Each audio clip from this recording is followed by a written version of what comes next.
Okay, so Bismillah ar-Rahman ar-Rahim. So we are having this sixth lecture, particularly on convolutional neural networks. So in the previous lecture, we have talked about the basic architecture of the CNN. Primarily, we have the input layer, hidden layer, and the output layer in every deep learning architecture. Why do we call it a hidden layer? We'll talk about that today. Convolution is the same. So the point is that the convolution neural network acts as a regularizer. Although you can also use L1 or L2 separately in a convolution neural network. But from a logical perspective, it also acts as a regularizer in the sense that it is able to cut down the number of parameters. We talked about this also in machine learning. One of the ways to avoid the overfitting scenario is to slash the number of parameters, although that might affect the learning, but this is one of the ways that we typically adopt. So we'll see today that convolution neural networks can drastically reduce the number of parameters to learn in the convolutional and the max pooling layers. The rest are all the normal fully connected layers. Okay? So today we are going to be discussing some facts about the CNNs. So one of the things that we have not discussed up to now is the vanishing gradient problem. So it's pretty simple to understand that backpropagation happens from the output layer all the way up to the input layer. So wherever there are weights, we have to backpropagate up to that point. So if the partial derivatives, their value gets reduced over a period of time. So in the initial layers, what's going to happen is the weight change is almost going to be negligible. So the problem is not that weight change negligible ho jata hai. The problem is it takes a lot of time. If the weight change gets negligible due to backpropagation, so let it be. So some weights we do not learn properly. Anyways, we have the convolutional layers at the beginning of the convolution neural network. So that is fine. We can still have a very good accuracy even if we have a small amount of a vanishing gradient problem. समझ में आ रही बात की? So it's not something which is completely not allowed in the neural network scenario. You can have a vanishing gradient problem. The point is that we try to minimize it. सही है? So उसमें यही problem है कि the initial layers, their weights are going to be updated slowly. ये नहीं होगा कि weight update हो ही नहीं रहे. Their weights are going to be updated very slowly as compared to the weights in the front part of the network. That is the problem of vanishing gradients. Okay?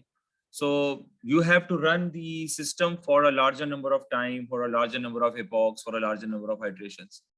And sometimes you get tired, so you just do the early stopping thing, or then you have to just stop it early and be content with the weights that you have already learned. Okay? So in this case, gradient will be vanishingly small. That's why we call it the vanishing problem. They are so small that they are almost invisible. So effectively preventing the weight from changing its value. So in the worst case, this may completely stop the neural network from further training. Considering कि कितने ज़्यादा हमारे पास hyper parameters हैं and you are doing so much to get your accuracy, so this sort of situation is very unlikely. This completely stops. So it's more relative to what you are doing. So you have to just keep this in mind कि ये problem आ सकती है. ठीक है? The hyper. This was discovered several years ago when when people were starting to work with the deep learning networks. So they were monitoring the activations, individual activations of each neuron separately. So when uske jab aapke results were not that which they were expecting, So they monitored the individual activations. ये शुरू में होता था because at that time the deep learning networks were also not that much huge. So the problem was discovered that this does happen, and it is also a logical thing because you are applying the chain rule while back propagating in the back propagation. So chain rule mein it's obvious that the gradients are going to decrease non-linearly. Okay? Because neural network is a non-linear transformer. So it's nothing to do with linear unless you are using the normal perceptron, which we don't use. Okay? So this has the effect of multiplying the numbers to compute gradients of the early layers in an n-layer network, meaning that the error signal decreases exponentially with n, which is the number of layers. So it's an exponential decrease of the partial derivatives, while the early layers train very slowly. So yeah, because I am updating the weights in one layer based on the data from the next layer. You're using the chain rule. So if some weight is like 0.034 or 0.068, something like that, so you multiply that further, so it's gonna reduce towards zero more and more. Okay. So that's one of the things that we do. So this is the problem. The derivative function, it just goes down. The partial derivatives across the layers as you back propagate, its value keeps on decreasing and decreasing and decreasing. Because you're depending on the derivatives of the next layer through the chain rule. So if they are less than 1, so it's 0.9 or 0.8. So as you back propagate, so it keeps on decreasing. Yeah, this is represented by the lighter colors. So the gradient is very high in the initial layers, and as you go towards the ulta dikhaya hua basically. As you go towards the first layers or the initial layers, so the gradient keeps on decreasing. सही है? Sorry? No, this is the front part, the one which is closer to the output layer. हाँ, ये तो है. I think this is the LSTM. This is the LSTM architecture. Apologies for that. This is not the CNN. So in LSTM, we have an input at every timestamp, which is the next thing that we are going to do. Okay? So LSTM has an input every timestamp. So as you go back in time, as you learn through time, so the gradients will keep on vanishing because you are presenting a sequence, right? You present the sequence to LSTM like t to t plus 100. आपने 100 timestamps LSTM को दिए, and then you say back propagate. So it's going to come from t100 to t0. So as it comes from t100 to t0, the gradients are going to vanish. That's the thing, and that also happens in other deep learning networks. Acha, what's the solution? One of the solutions is ReLU, according to one blog, standard blog. Okay? So ReLU function is the most simplest activation function in the world, and yet the most commonly applied. It was invented by Geoffrey Hinton, who is one of the pioneers of deep learning. I think in, 2014 or 15, I'm not sure. So ReLU function, it does help to solve somehow restrain or solve the vanishing gradient problem.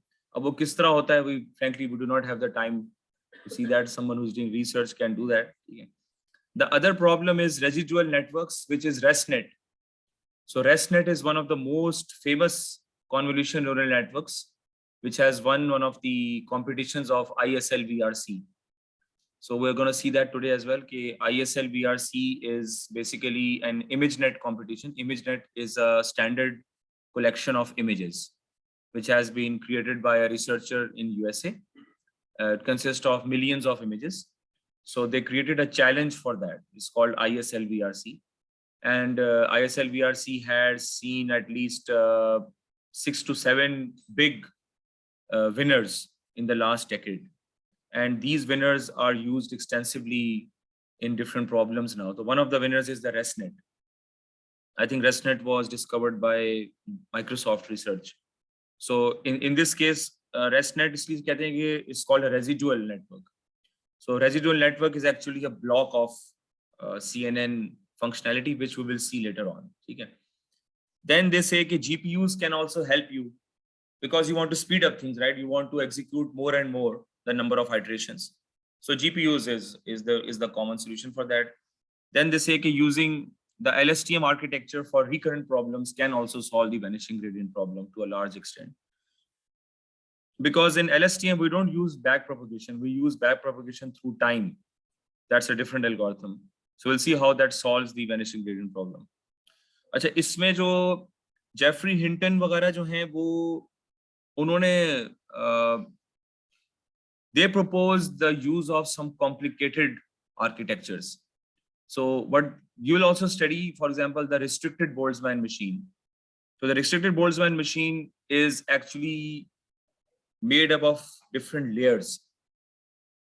Even this is a layer, but वहाँ पे जो they are using two different architectures.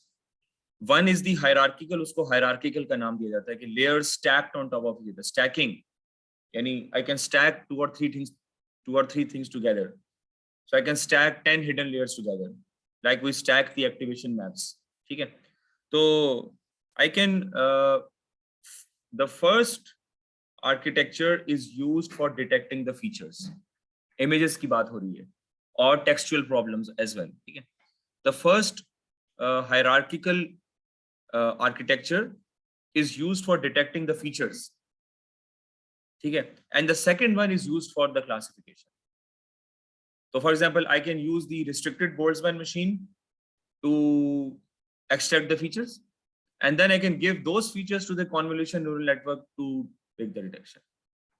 So according to them, this also helps to reduce the vanishing gradient problem, possibly because you reduce the number of features.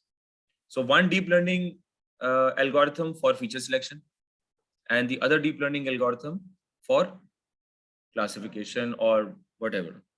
So yeah, hierarchical models, we call them the hierarchical model. They are a bit complicated, but we will still have to do them. RBM is one of them. What could be the contrary? नहीं, अभी फिर हमारा lecture रह जाता है. अभी आप अपने सवाल save रखें, ठीक है? Exploding gradient after 10 minutes, please, ठीक है? What could you mean by that?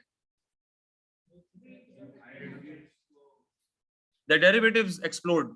Let's say just the opposite. So they keep on increasing and increasing and increasing. Like वो जो हम बात कर रहे थे ना कि when we were talking about the back propagation, so we saw कि I guess there we could have a situation in which there is a trough, a slide very close to a local minima or a global minima, and one of the partial derivatives can go in that slide and really slide away from the local minima and take the whole gradient away with it. सही है ना? That's also possible. So exploding gradient, the same issue can occur. So if I explode, then I'm on the error surface, then I can jump to there, I can jump to there because the gradients are huge. So this is a bit serious problem because it can create an unstable network, resulting in NaN weight values. It becomes so unstable, so the weights can no longer be updated. इसकी कुछ it has some signals. The model is not learning much, therefore the loss is not good. So these are some indications, like the patient has some symptoms when he or she is sick. So the symptoms are these: the learning stops, there's a poor loss, update again is not going to be that much. The same thing applies to vanishing gradient also. The model loss will be NaN during training. So when that happens, that's definitely an exploding gradient problem. Okay. Model weights grow exponentially and become very large when training the model. So you can print out some of the weights. Right now we are doing some PhD level research on deep learning. And we saw that simply printing the output, the loss function, either the binary cross entropy loss or the RMSE, is not going to help you at all in fine-tuning your problem or developing your problem. You need to print the weight vectors, you need to print the activation values, you need to print the bias vectors, you need to print many other different things in order to be able to understand how the network is behaving. Because effectively, deep learning is just a black box. And the more simple you keep it, the better it is for you. Like वो जो ISL VRC के जो winners हैं, they are very complicated, which you don't use normally. So if they have already some pre-trained model, then we can use it. But we don't typically download a RESTnet and start using it unless it has been pre-trained by someone else. So yeah, we don't have the capacity for that. It's such a complicated networks. So these are two major problems. So this is the exploding gradient. So this is how it can explode away. So some of the gradients are in line here, and the others are just, one of the gradients can go very far away. It's a very similar to the problem we saw earlier. So one of the things we can do is similarly here. So we can just start sliding down in in those ways. So I can start oscillating in this way. If the error surface is like that, तो कभी यहाँ जा रहे हैं, कभी वहाँ जा रहे हैं, is a huge jump. ठीक है, so that's the exploding gradient problem. So what can be the solution? ReLU. How do you think ReLU can solve this problem? I'm not that much clear. Wikipedia में लिखा हुआ है, and it's a very reliable source of information. I did not read the details.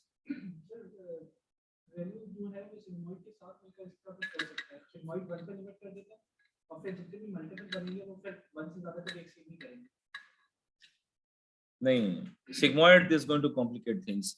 ReLU का एक point ये है कि ReLU forces the value to go to 0. So you'll have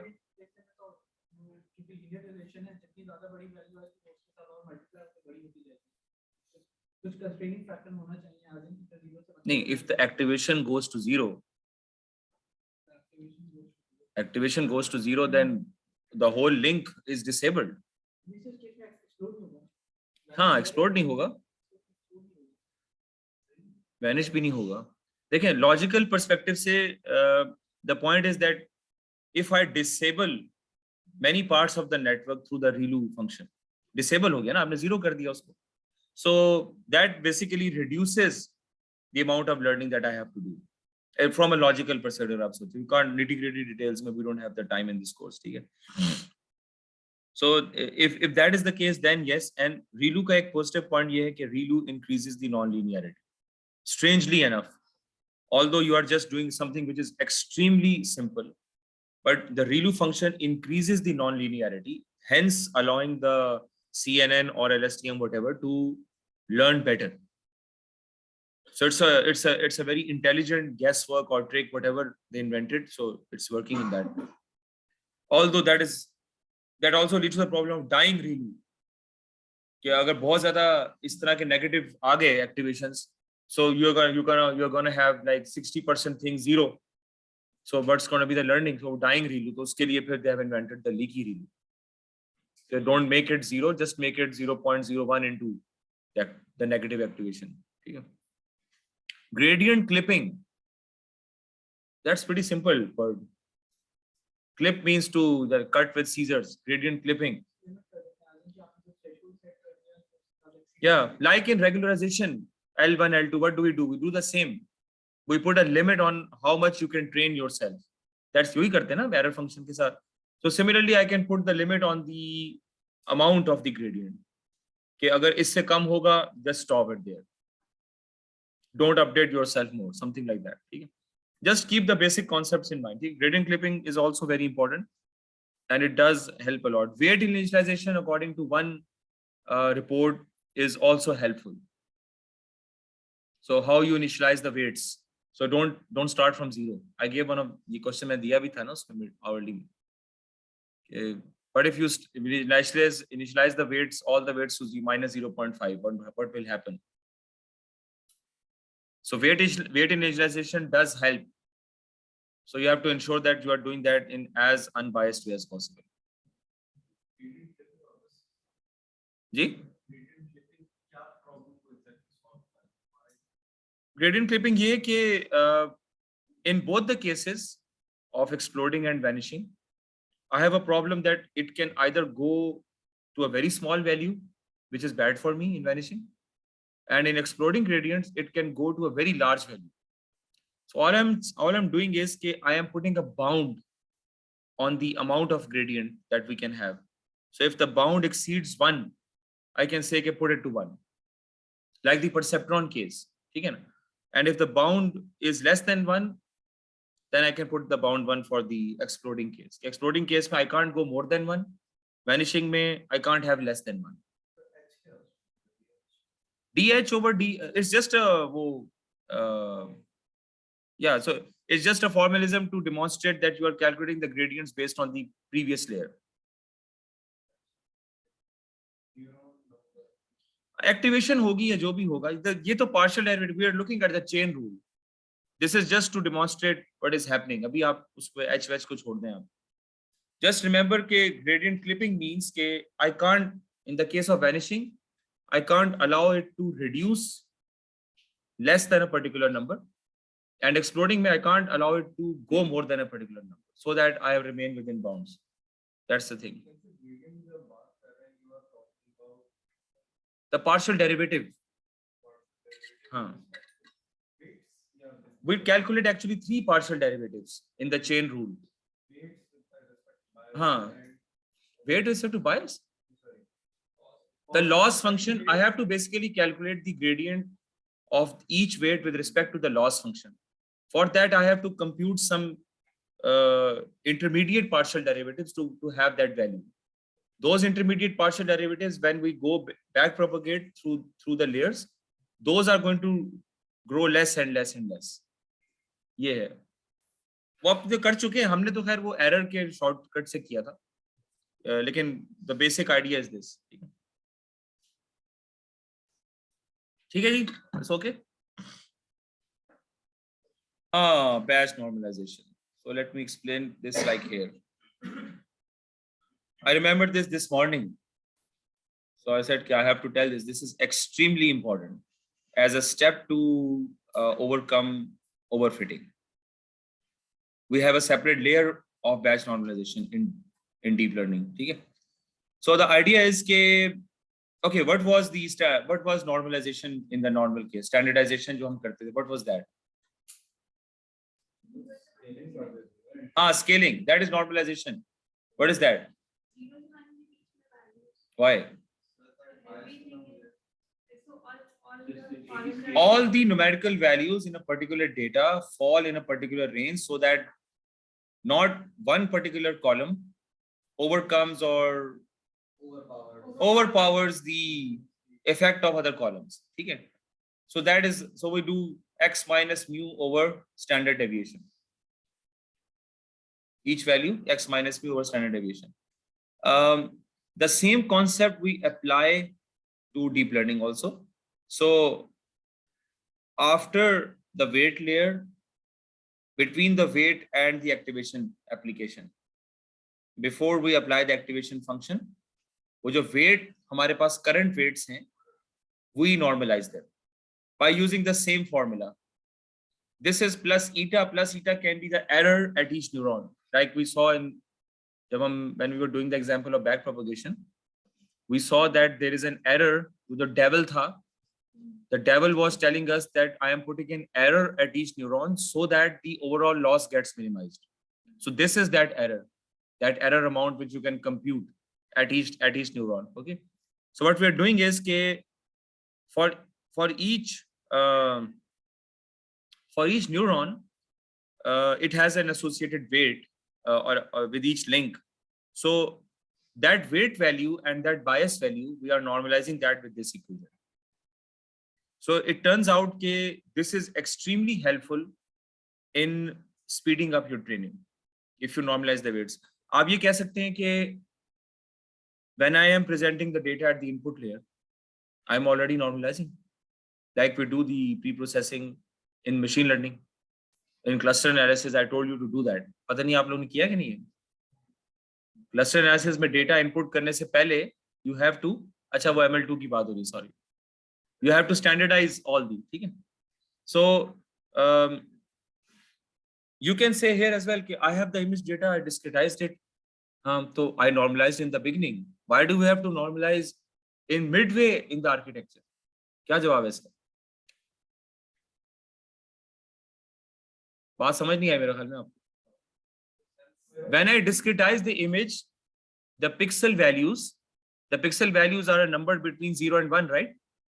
So I normalize each image. according to the standard. So you can say that when I'm presenting the image at the input, I'm normalizing. So why do we need to normalize in between? I've already normalized and presenting to the input layer. Why you are normalizing in between?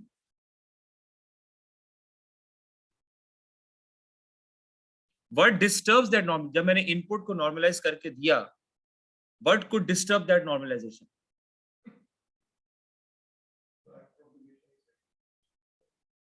Let's talk about the forward phase. The activation function, obviously, when I'm applying, activation function is a non-linear function.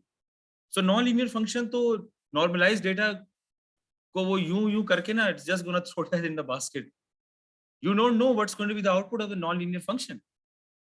So it's gonna disrupt the normalization. समझ में आ रही बात की? When I apply, and also for the weight updates in the backpropagation phase, the point is that I'm updating the weights through a complicated procedure. So although I have normalized, and that is going to help me in the beginning, but slowly as we move forward, there are so many weight updates and so many activation applications that the normalization activity, uska effect jo hai, it starts to go down. Okay, that is why we put this batch normalization in between to normalize the data again. Ji. नहीं, देखें, there is no standard rule to that. Initially, it will be better if you put the batch normalization in some initial layers, but it could be better to put it with each hidden layer.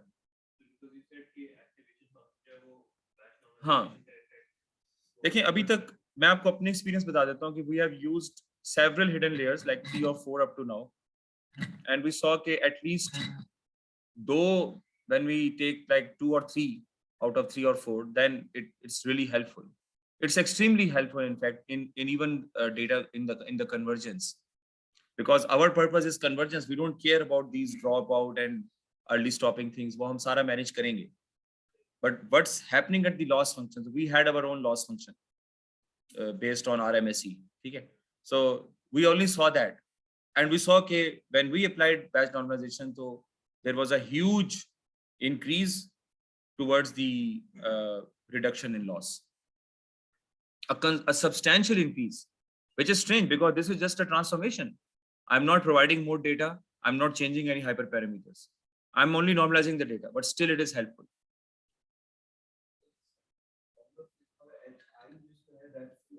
Of the previous activation layer, or that's the weighted of the current layer. Of the current layer. I normalize basically the weights. Just understand the concept, because these notations I have copied from different, everyone uses their own notation. The concept is that I have to normalize the weights and biases, because it is happening before the application of the activation function.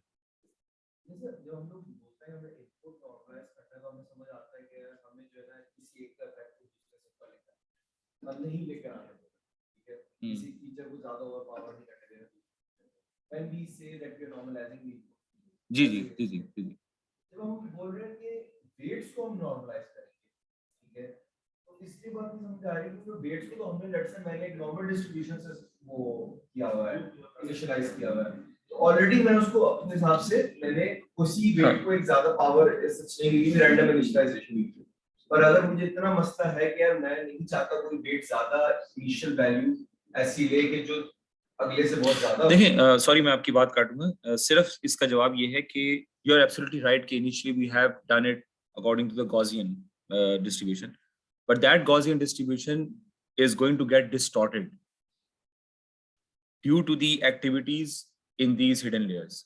That's the point. The distribution is not going to remain Gaussian or normalized anymore when it enters the hidden layer area. So that is why we force to normalize each weight vector in each hidden layer and also the bias vector according to the distribution of that. तो अगर मैंने एक weight vector को करना है, I'm going to see कि उसका mean क्या है, उसका standard deviation क्या है, and then normalize for that weight vector. That's the thing. ठीक है? And mind you that this creates a separate layer. It's a separate layer which gets added, which contains the normalized weights and biases. ठीक है. So it's not a application, it's a layer, it is a separate layer. So in Python it is added as a separate layer in between the hidden layers. सही है. So this is called covariate shift.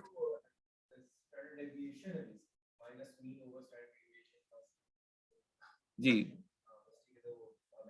आप just देखिए, concept याद रखिए, that's the main thing. ठीक है. This is the covariate shift. This is the kind of shift that for example you are giving images of dogs versus non-dogs for training. ठीक है. But the images all the images that you gave are white, contain white dogs. So the network is learning to recognize white dogs. Okay. But suddenly your training data also contains brown and black and yellow dogs, for example. Maroon dogs and yellow dogs and black dogs. So that is going to create a covariate shift. The covariance vector is going to change, although they're still dogs. So in this situation, when you have this much diversity over the things that you want the system to learn, then also batch normalization is helpful.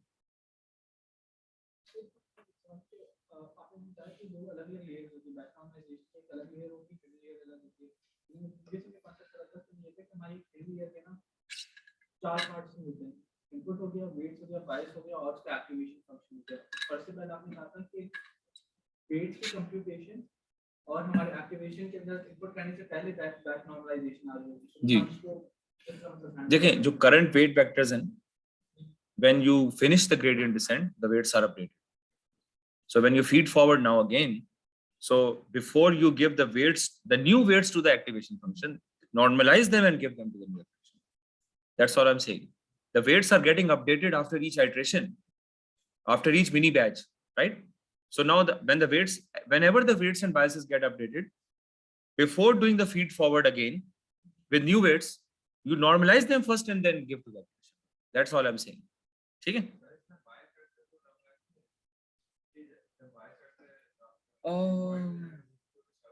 I think bias also I don't know the implementation in Keras, what it does. It's very easy for us to write layers.add .batch normalization and put in the parameters for that layer. But I don't know exactly whether it is updating the biases or not. I think they should be, because biases are almost as important as the weights in controlling the final output. आपको याद होगा कि bias के लिए भी we are computing the partial derivatives. So उनको भी करना चाहिए. So now the very basic sums, and in fact, some of them you already know, but we have to go through them for more, we have to increase the number of iterations of your learning so that you learn in a better way. Okay. So this is a very important thing. I told you this at the beginning of the class. CNN is acting as a sort of a function to reduce the amount of overfitting. Or इस case में what it does it learns hierarchically. सही है. तो because you need to understand the logic कि हम filters क्यों इस्तेमाल कर रहे हैं. Why not a fully connected network, which is obviously much more complex and can learn potentially better because of the larger number of connections. जितने connections होंगे उतनी learning strong होगी, right? Convolutional neural network में जो आपका convolutional layers होती हैं, they drastically reduce the number of parameters. But then how it is working? How come I have such a better results with visual imagery? ठीक है. So उसकी detail अभी जानना जरूरी है. So one thing, just keep in mind कि the learning happens hierarchically. In the case of images, I can learn first of all the very basic things like small lines or edges or curves. Then I can learn something which combines these. So I can combine different lines to form a bigger line. So the shape comes into picture like you have here. And then you can combine the mid-level features to form high-level features.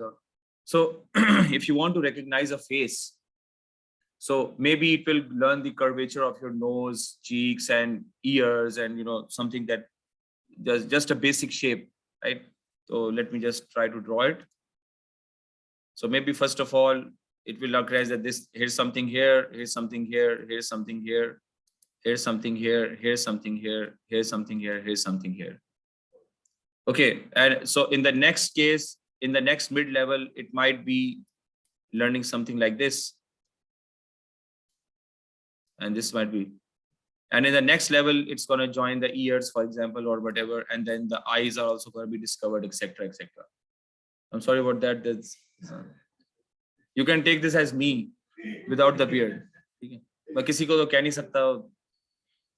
Okay, so this is how it happens. The face recognition is a very complicated task in CNN. So we can have other projects on that.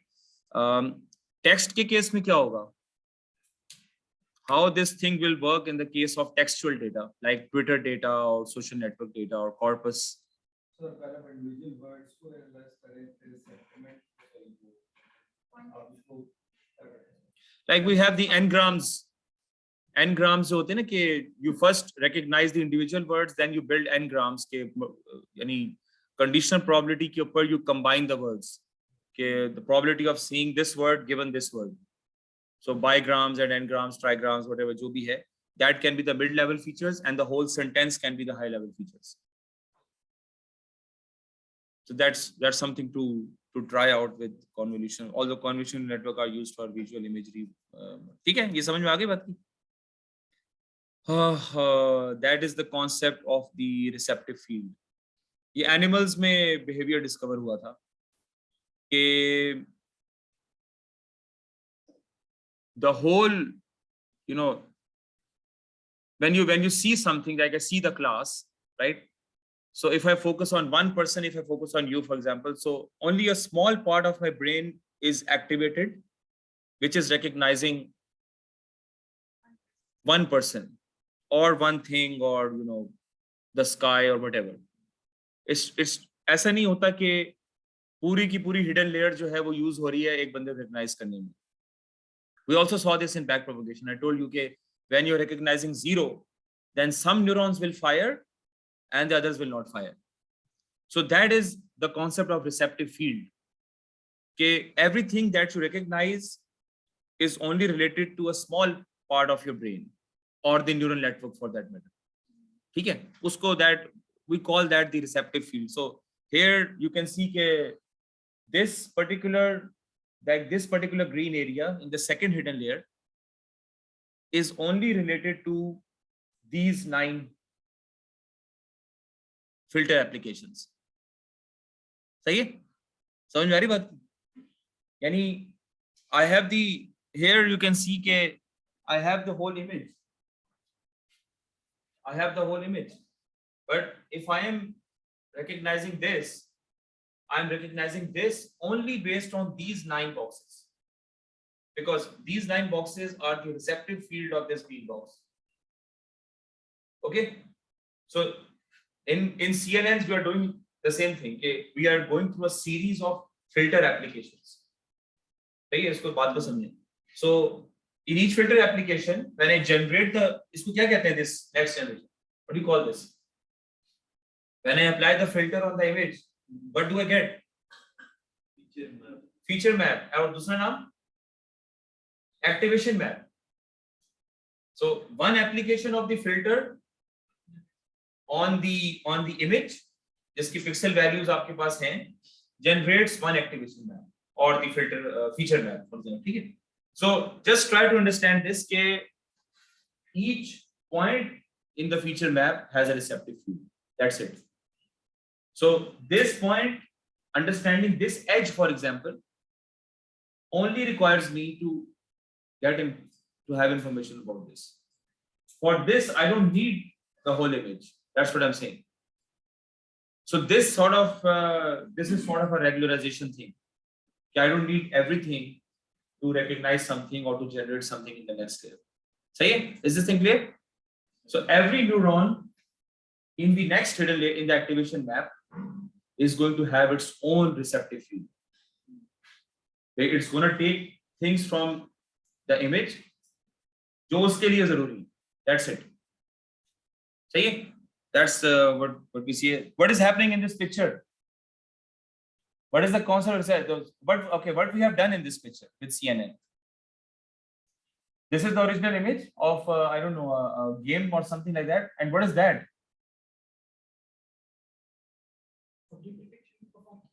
कहाँ है ये? Segmentation performed through. How is it segmentation? Basically highlighting different objects. Yeah, through yes. This is extremely important. तो CNN ये बहुत जबरदस्त काम करते हैं on image segmentation. This is important when you want to recognize very small things. For example, one of the things we are doing right now is to detect weeds from the pictures of plants. ठीक है, तो plant की picture, plant is huge and weed is very small. So when we segment it, then the weed comes with a different color and the plant comes with a different color. So it's easy to detect. We don't care. We don't want to catch weed की तस्वीर के तो हमारे पास है original. We just want to detect it. ठीक है? So what is happening here? What is this receptive field? क्या हो रहा है ये? ये अगर आप मुझे बता देंगे ना तो that means कि आपको deep learning आ गई है.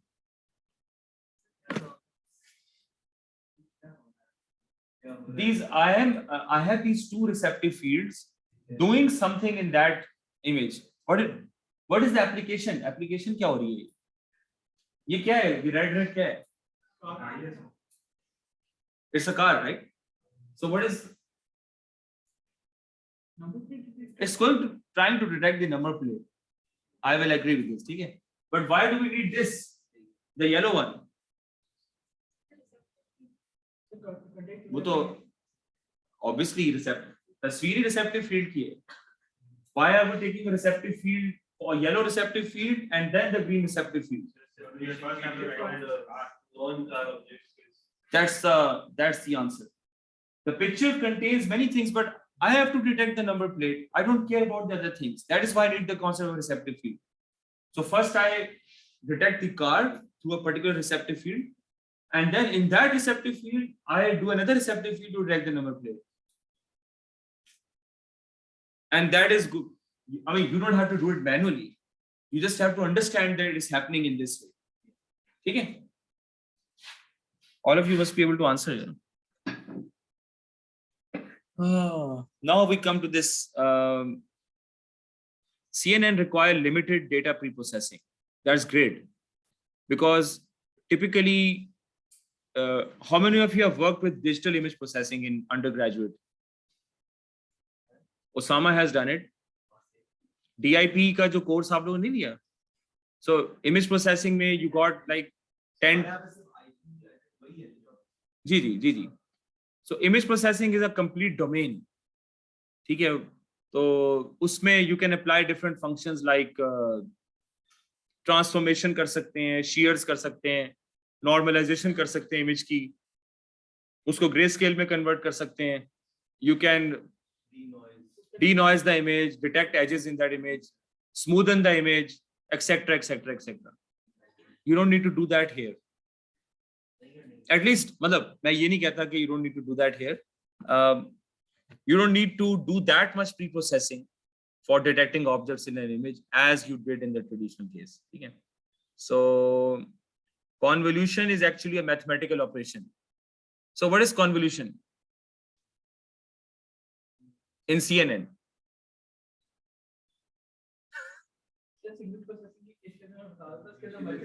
No, yeah, signal processing, I don't know what signal.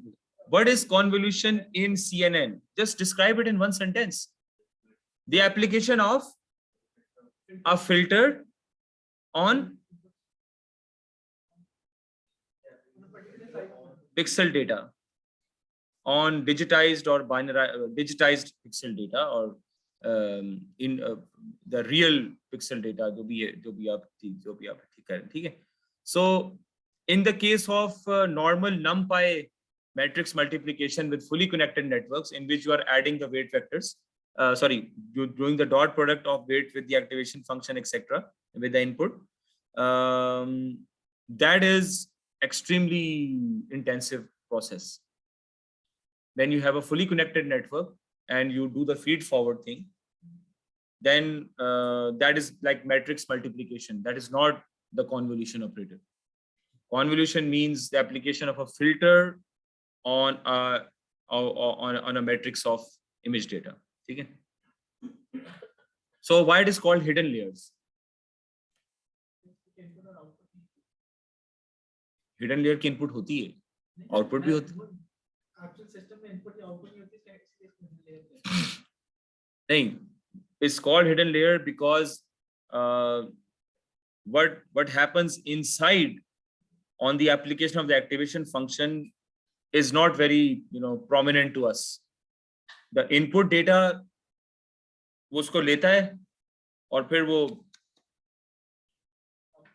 it destroys it basically, destroys its distribution. जैसे हम batch translation में बात कर रहे थे. So that is why it is called hidden, because that process is not very prominent. So much is going on in that hidden layer area that the input absolutely gets hidden from us. हमने उसको input data दिया and we can only see the output loss function. So that is why it's called hidden. It's hidden from us in according to one interpretation. अच्छा, the dot products आप लेते हैं ना, this is called the Frobenius inner product, just for your knowledge. You don't need to remember this for any exam.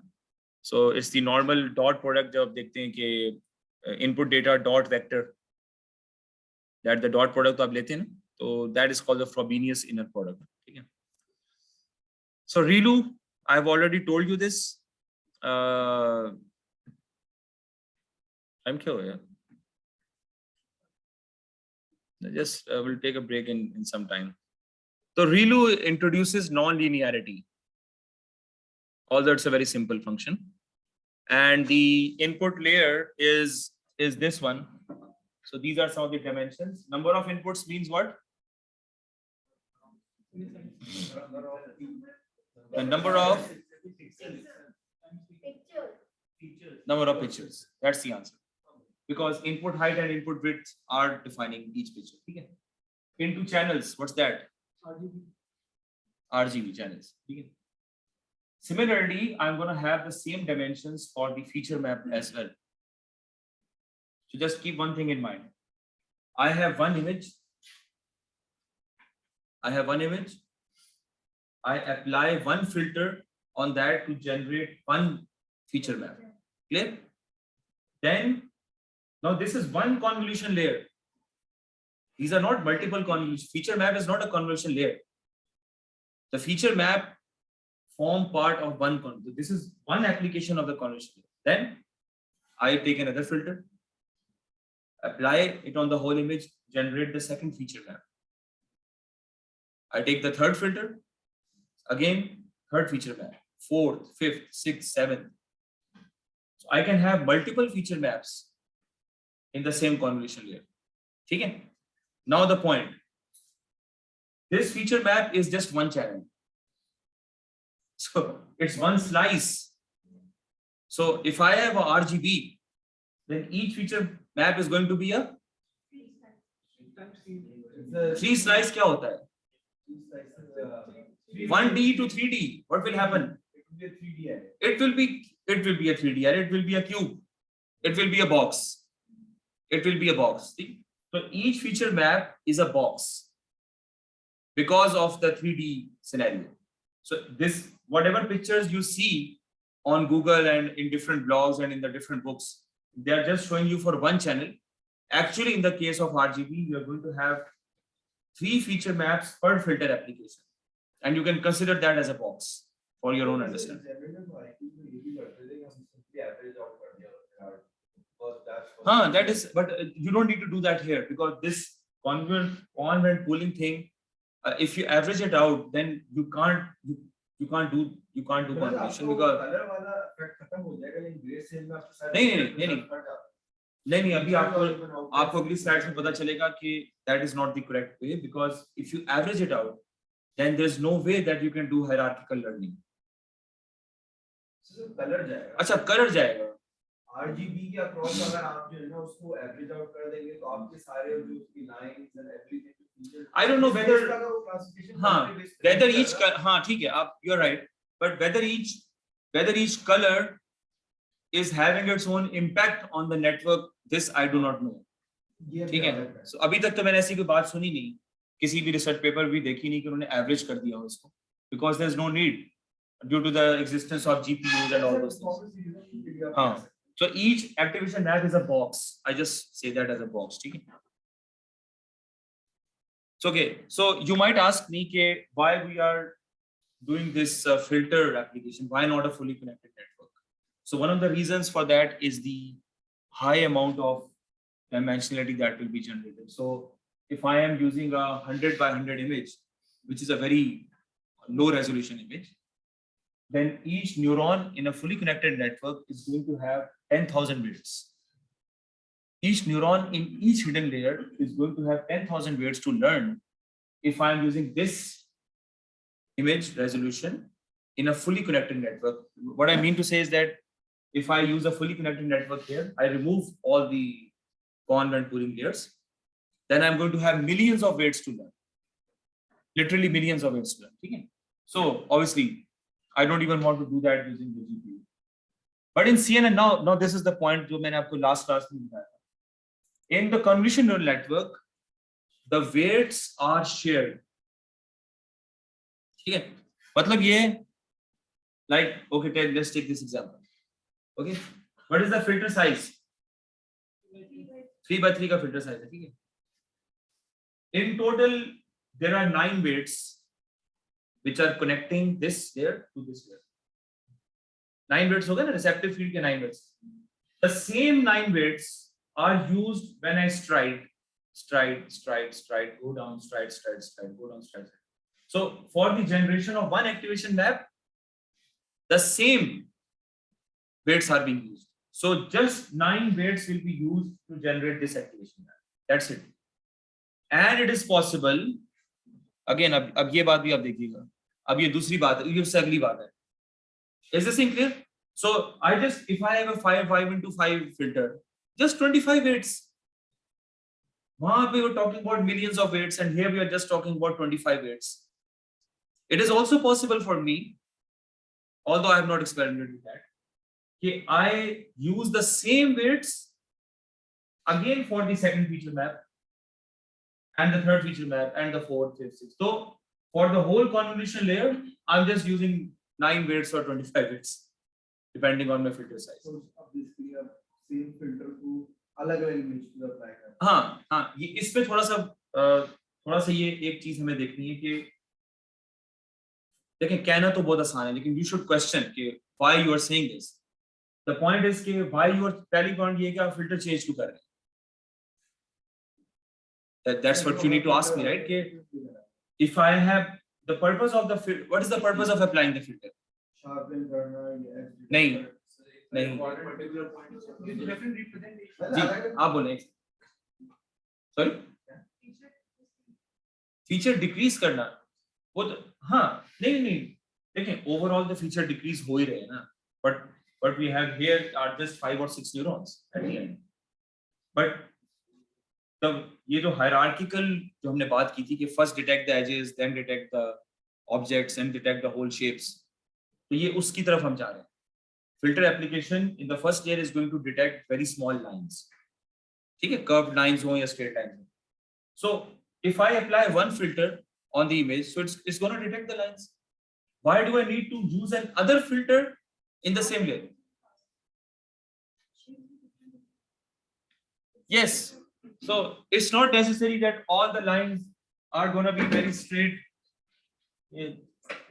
It's not a railway line. Okay? So some of the lines can be like this. Some of the lines can be like this. Some can be a bit long. Some can be transposed like this. Some can be translated like this. Some can be round like this. But they are all lines, right?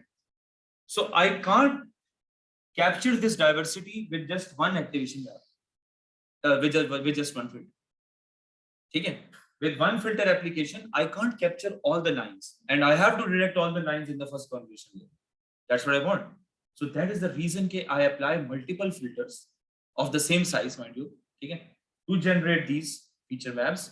और मैं ये कह सकता हूँ guarantee के साथ कि my first convolution layer is detecting all possible small entities which can be detected.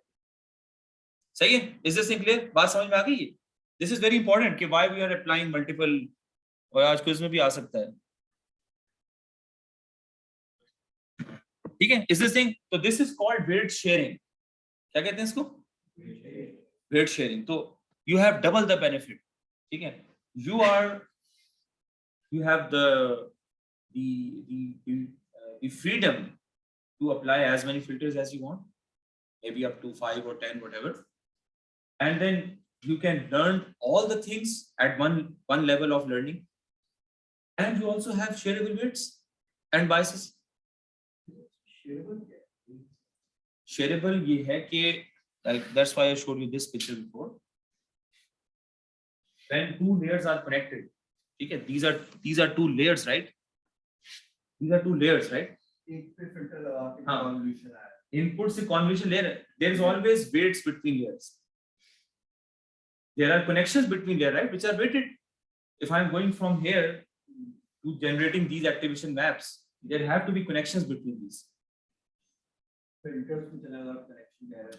Yeah, fully connected network में क्या होता है? If I go from one layer to the other layer, I can only go that through the weights. The edges that are there have weights. Similarly, there are weights between the input layer and the convolution layer. The point is that the weights from here to here are not fully connected. Okay, what would have happened if they were fully connected? Tell me. Every application of the filter will have its own weights. 9 weights for this, then 9 for the next one, then 9 for the next one, then 9 for the next one. Their own personal weights. So it will assume that's learning everything new. But we are assuming that's it. यही तो logic आप लोग समझे. हम ये कह रहे हैं कि भाई इस पहली लेयर में हम एक ही चीज को सीख रहे हैं. We are just learning one type of thing to extract, let's say, small lines. We are just learning that. That is why we can share the weights, because we are learning the same thing. In the case of fully connected network, here the assumption is not that I'm learning the same thing. Here I might be learning 0, here I might be learning 1, this might be learning 2 or 3, like we saw in the case of MNIST in backpropagation. समझ में आ रही बात की? Here everything is एक ही तरह की learning. ठीक है? Is this thing clear? So you need to be very clear on this. Why we are sharing the weights and biases from the input layer to the convolution layer, or for that matter for the convolution layer to the, because pooling layer is just a transformation. Pooling layer isko, but isko, what is the other name for this layer? Pooling to operation hai na. What exactly is this layer doing? The random selection. Subsampling, yes. What do you mean by subsampling? No. What is happening? This is a big box and these are small boxes. So what is happening? उसमें overfitting. हाँ, overfitting वो बात सही है, लेकिन हो क्या रहा है? I'm downsampling. I'm sampling a smaller part of this whole region to find out the better things, even better things. So this is, it turned out that, I mean, this was applied like maybe 1998, 99 में. The research started at that time. The CNNs were discovered in 1980s. And then these, the way that weight sharing and all these things, they were developed in the next decade. 1990 to 2000, उसमें ये चीजें check हो गई. But because there was no GPU, so the first official CNN was the LeeNet, which was discovered by Lee Kun, who is currently with Facebook. So LeeNet was used to detect the amount written on the bank checks before the time of GPUs. GPUs to आए in 2013-14. सही है? And then ImageNet research, all that. सही है? Is this thing clear? Is this everything concept clear? ठीक है? So I'm just downsampling here to reduce the number of features. इसका नुकसान हो सकता है भी. Can pooling have some disadvantage? Huh? Could be features कम जा रहे हैं जब fully connected. I'm asking about the disadvantage. Sir वही disadvantage. क्या? जैसे अगर हमारे पास कोई फीचर डेवलप हुआ और हमने उसकी पूलिंग की, या तो पूलिंग के अंदर वो मैक्स देगा या मिन देगा या एवरेज देगा, जी, तो हो सकता है वो इंफॉर्मेशन लॉस हो. Yes, there definitely there. When you take average, you lose out the information. So it is possible कि वो हो जाए लेकिन हम गुजारा कर लेते हैं, ठीक है? So it turns out कि that is why we take max pooling. You take out the most prominent thing, don't take out the average, because everything in the image is not important. यही चीज हम यहाँ आपको बताना चाह रहे हैं. अब even for example, I can detect this, and that is it. I can't read the number plates of other cars, so everything else is useless for me.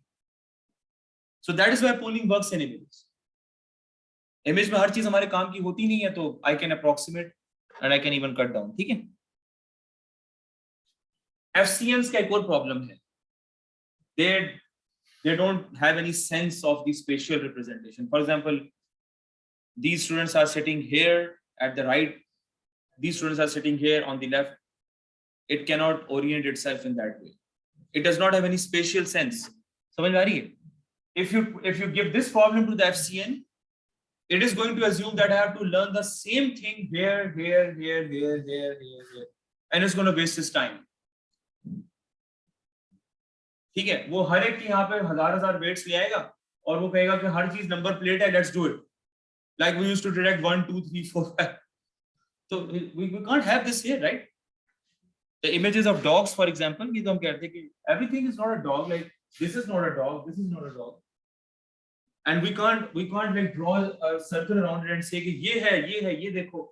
The CNN has to detect itself that this is a dog. So it's a very complicated game. This can only happen through convolution. Otherwise वो नहीं कर सकता. FCN तो कभी भी नहीं कर सकता, ठीक है? तो ये यहाँ लिखा हुआ है कि pixels far apart are treated the same way as pixels near. So it is going to assume that everything here is a number plate. उसको नहीं कहेगा वो होगा 0 0 0 0 0 0 0 and 1 0 0 0 0 0. तो you are just wasting your time, ठीक है?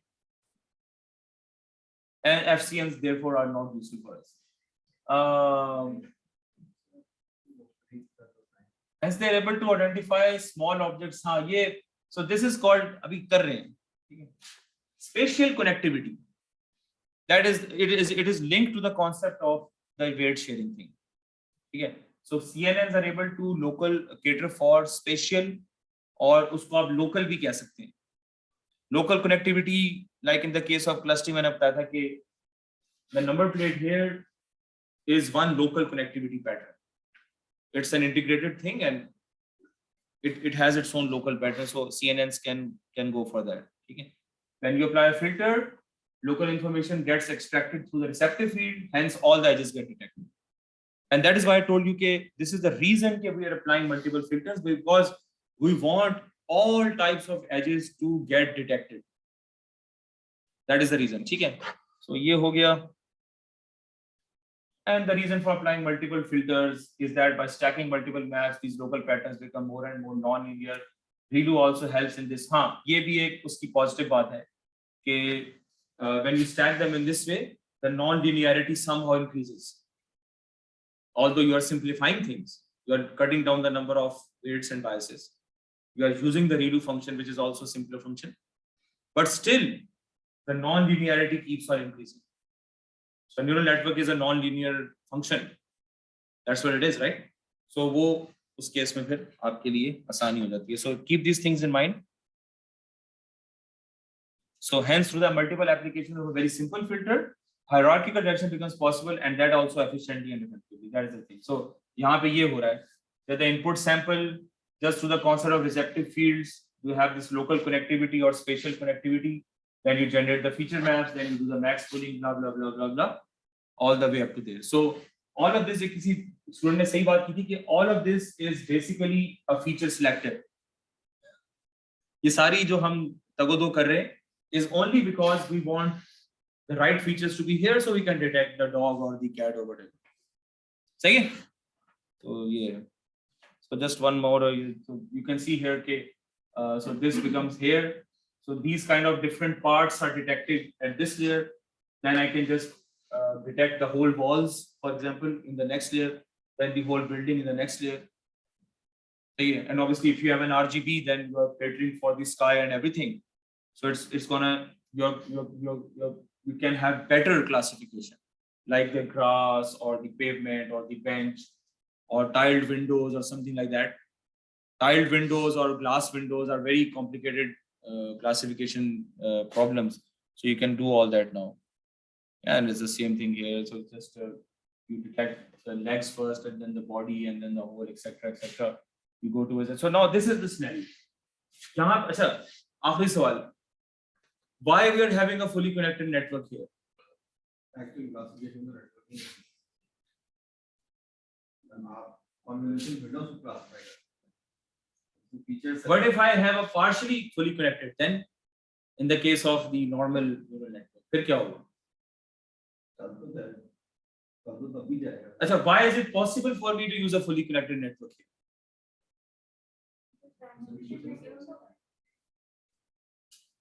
वो कोशिश करें वो गलत देखें. गलती जो है ना वो गलती नहीं होती. It's an effort. Yes, the features have already been reduced, hence I can do that. Okay, but इसके अंदर भी we do all those dropouts and skip connections and gradient clipping वगैरह. अभी आपको मैं लिस्ट बताऊंगा, तकरीबन 15 से 20 हाइपर पैरामीटर्स हैं which you have to cater for while training CNNs. ठीक है, चलें सही है, अब ब्रेक ले लें. You know, so we talked about this shared weights. So the same type of thing is learned throughout the application of a single filter. ठीक है, ये बात तो क्लियर हो गई ना. तो ये ऑलरेडी हम बात कर चुके हैं, तो इसमें इतना जरूरत नहीं है. तो this is the same thing जो कि मैंने पीछे दिखाई है. We share the same weights. You see, for 2 applications I am sharing the same weight in one filter application. ठीक है, तो एक फिल्टर जब अप्लाई होगा तो the same weights will be shared. ठीक है, ये हो गया. And the are just images taken from Google images. The latest images आपके सामने आ रहे हैं. The concept remains the same. ठीक है, the concept of a receptive field and the sharing of images, sharing of weights and biases. Do you think we should share the weight and bias vectors across the different kernels?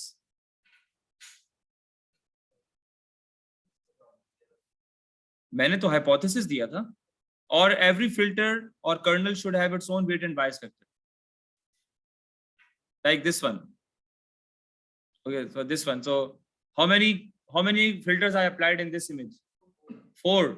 So it is एक filter application पे तो weights and biases are the same. For the second filter application, should the same? Sir try कर सकते हैं. इसकी वजह ये है, अगर हम इसको इस तरह लेके चलें कि लेट्स से अगर हम इनपुट के सैंपल्स प्रोवाइड कर रहे हैं, तो हर different filter will act as a different sample for the same output. Yeah. Variation आपके पास एक तरीके से. Yeah, you mean to say in the sense of these dogs, like I get the white dog images, then the black dog images. In that sense, it might be.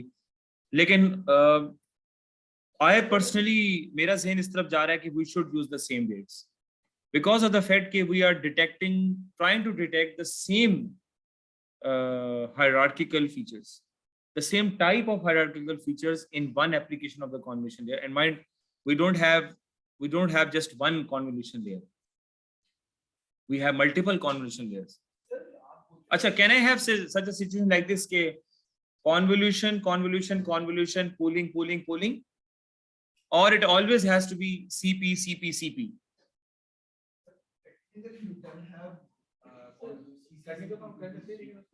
नहीं, देखिए, करने को तो मैं कुछ भी ना करूं, मैं डायरेक्ट फुली कनेक्टेड पे चला जाऊं. मैं आपको कह रहा हूं कि आप सोचें इस बारे में कि what is the right thing to do. CP और CCCPPP. नहीं, Depends on the application. That's the right answer. Depends on the image, type of image. If the images are very complicated, you might need a series of convolutions first. Like the ImageNet images are complicated images. MNIST वगैरह are really simple images. ठीक है? So it is quite possible कि आप multiple convolutions apply them first and then follow them up by one pooling. Because multiple pooling layers अभी तक मुझे तो नहीं मिली कि consecutive pooling हो रही है. I have not seen that much. Consecutive convolutions, yes, it is possible, followed by one pooling. Multiple pooling इस्तेमाल करने की जगह हम tool के जो उसका साइज है, विंडो का साइज है, वो बड़ा करते हैं, तो भी शायद सेम रिजल्ट अचीव होगा, ऑलमोस्ट सेम. नहीं, देखिए, whether you did multiple convolutions or one convolution, the pooling is going to do the same thing on the final output. So we just need one. जैसे हम pooling करते हैं हाँ। अगर हम डिफरेंट छोटे साइज से पूल इस्तेमाल करें और दो पूलिंग कर लें क्यों देखिए ऑलरेडी आप अप्रोक्सीमेट कर रहे हैं ना, तो और अप्रोक्सीमेट करने की क्या जरूरत है, उससे तो और इंफॉर्मेशन लॉस हो सकती है. So that's not recommended. ठीक है. So in my opinion yes, but again वही करके मुझे नहीं पता कि वो कैरास के अंदर अभी एप्लीकेशन किस, because we are working on GANs right now and auto encoders in my research. तो मैंने CNNs को बहुत डेप्थ के अंदर मैंने इस लेवल पे जाके मैंने अभी ट्राई नहीं किया, ऑल दो बेसिक एप्लीकेशंस की हैं. तो वो इंशाल्लाह आप लोग प्लेग्राउंड में, अच्छा प्लेग्राउंड भी देना है यार, आप लोगों को याद आया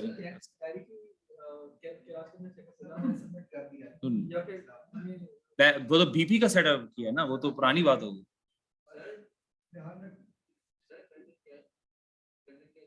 मैं बताऊंगा, ठीक है. अच्छा इसके अंदर एक please just remember that there are two concepts, shift equivariance and translational invariance. They mean almost the same thing. It does not matter कि वो edge it's present where in the image, it is going to detect that. That's called translational invariance. So the edge can be translated. It can be, the cat can be at the left of the image or to the right of the image. It can be at the top of the image or the bottom of the image. It does not matter. It's going to detect the cat. ठीक है. So in all this concept of weight sharing and locality mapping, it is able to cater for translational invariance. Just remember this. ठीक है. So the position of the object does not matter. Similarly, rotation can also be there. अब ये सारी चीजें देखिए. Now this is the translational invariance. Okay, I have the same cat but it is present at different points of the image. कुछ right पे हैं, कुछ left पे हैं. कलर भी देखिए आप, कलर भी चेंज हो रहे हैं, some are lighter, some are darker, but it is going to detect all of them as a cat. Okay, so the location does not matter and the image processing which you have done on the image does not matter. जी अगर के देख सकता है तो हम इसके अंदर हम एक और चीज करते हैं CNN पे डेटा ऑगमेंटेशन वाली चीज. जी जी जी इसके जी अंदर हम ट्रांसफॉर्मेशन भी अप्लाई कर रहे हैं. एग्जैक्टली, we आज उसी पे आ रहे हैं. इसमें क्या, एक सेकंड, इसमें क्या हो रहा है? What's the difference between these two pictures? Shifting है. And now we have different types of invariances in CNN. Translational we have seen, rotational जो आप बात कर रहे थे ना, कि in order to increase the number of images, I can do such things कि I can rotate the image to increase the training data and make it learn faster. So the CNN is not going to have any difference whether your image is like this or your image is like this or your face is tilted backwards or upwards. वो it will recognize that it is this person. सही है. But obviously it's not a default behavior. उसके लिए थोड़ा सा आपको time spend करना पड़ेगा but fine tuning the hyperparameters. It's not that easy. और दूसरी पॉइंट ये है कि there are some specific CNN architectures which cater for these invariances. So इसमें research हो रही है. ठीक है. Size invariance, that's pretty interesting because a smaller thing is more difficult to detect than a larger object, right? But it is size invariance. Illumination invariance, noise invariance, सही है. क्या कहते हैं उसको, segmentation invariance, whatever. ठीक है. इसको whatever image processing you can do on the image you can do, but CNN will be able to detect it. But for that you need a more robust CNN. The normal CNN might not be able to do all these invariances. ठीक है. सही है.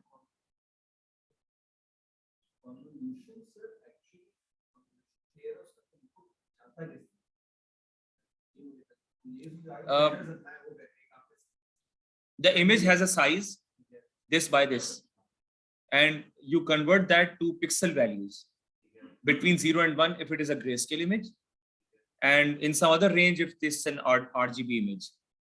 I think like RGB values are between 0 and 255 in each channel. In each channel the R value is 0 to 55, 0 to 55, 0 to 55. So you can standardize them across 3 channels and then give to the first hidden layer or the convolution layer. So basically convolution layer effectively neurons. Ji. The image जो array जाएगा ना, जैसे आपका image 500 by 500 है. So you have 500 by 500 image and then convolution layer means the application of the filter when the filter gets applied, then the data gets transferred to the activation map. It's basically neurons. और वो तो weight जब share करने के लिए आप architecture में क्या change करते हो? आप बोल रहे हो It's by default when you configure the convolution 2D layer. So it's a default thing. It's going to create a layer which are going to contain the activation maps. The filter is not the layer. The filter is only a filter which is applied on the image to generate the data for the activation map. उसके बाद फिर वो neurons में input जी जी, वो input neurons में जाती है ना, वो input receptive field की input वो neuron में जाती है, which is in the activation map. and each output है filter का that goes as one input या all of them are like put in parallel. ऐसा है कि अगर I think ये वो sequence wise apply करता है filters. ये sequence wise apply करता है. So it creates a stack is created in a step by step fashion. That's the thing. जी. सर जो वेट शेयरिंग कर रहे होते हैं और हम बैक प्रोपगेशन करते हैं हम्म. तो वेट अपडेट करने के लिए बैक प्रोपगेशन जो है वो आपके एक्टिवेशन फंक्शन का भी डेरिवेटिव लेना होता है जी. तो हमारे पास इस तरह स्टेट करें कि किस तरह हम यानी कि मल्टीपल फिल्टर्स हो रहे होंगे तो अज्यूम करें मल्टीपल एक्टिवेशन फंक्शन होंगे.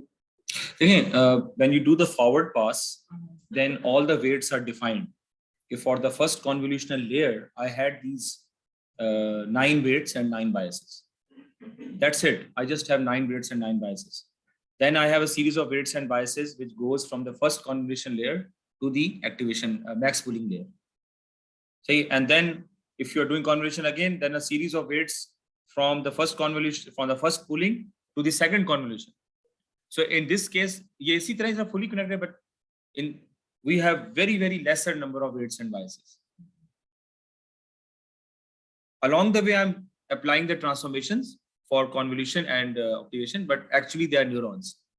So the weight vectors are there. आप ये समझे कि हर convolution layer का weight vector and bias vector मौजूद है. That's the thing. So if it is there, then you can. internal architecture. ठीक है, I'll just ठीक है. I understand the confusion. I'll do that. अभी मेरे पास वो नहीं है, तो I will just try to create an example of my own ताकि आपको clear हो जाए. ठीक है. So these are the hyperparameters. अच्छा ये this is the same thing. So f can be inverted and that's what's supposed to direct. Just depth is the number of neurons that connect to the same region of the input layer. Number of neurons that connect to the same region of the input layer. The number of neurons in the convolutional layer that connect to the same region of the, that's called the depth of the network. Receptive field को basically ये define करता है. अब मुझे I don't remember this as the parameter for the CNN layer because we are not that. हमारे जो main चीजें ना वो stride, padding 0 और same, और कौन सी थी? Same थी और same, valid and 0 padding. I think same and valid. ठीक है. Activation function, kernel size, that means the size of the filter, the number of filters, pooling type, max or average, and the size of the pooling filter. Dilation means the ignoring pixels within a kernel application. So if I have a 100 by 100 image, so I have 10,000 pixels. So if I say dilation, if I put dilation rate, so it's going to ignore some of the pixels. Just like we have that dropout thing. So dilation happens within the convolution operator. ठीक है? Dropout is dropout. क्या होता है dropout? Some neurons are randomly get out, so typically 0.5% probability. Drop connect means dropping the edges, यानी finishing the weights, फिर weights को खत्म कर दो. सही है? तो dropout switches off the neurons with a stochastic distribution. Drop connect removes edges with a stochastic distribution. कि जो edges, for example, training में fire नहीं होते, या they are being fired very less. So I can just say कि drop them off for some particular time, for a few iterations.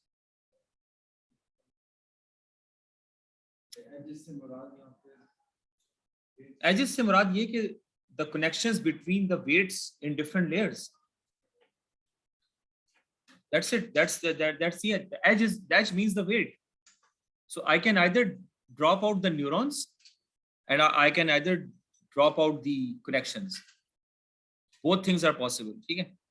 Batch normalization you already have seen. Stochastic pooling. Activation of each pooling region is picked based on a probability distribution. इसका मतलब ये है कि if I am, for example, this is the pooling, I am applying the pooling on the whole activation map. अच्छा यार ये multiple pooling आ रही है. I am applying the pooling on the whole activation map, right? ये तो बात सही है ना? तो in stochastic pooling, I have the luxury not to do that. I can say, yaar, currently I don't want to pool this region. So I will pool this region and then I will pool this region and that's it. Why would I want to do that?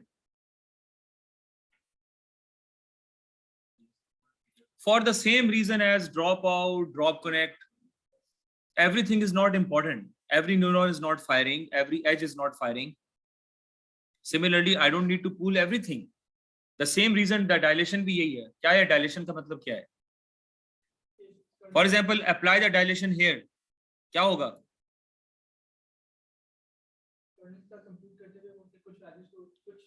Dilation means के input image जो है, the filter is not going to be applied at all the parts of the image. It's stochastically going to select. So which part will you try to ignore here? The non-zebra part, obviously. Or even अगर आप थोड़ा सा zebra part भी कर दें, तो it will still be able to probably recognize कि this is some. So you cut down on the computation. So all these hyperparameters are basically meant to do the same thing. This is the reality.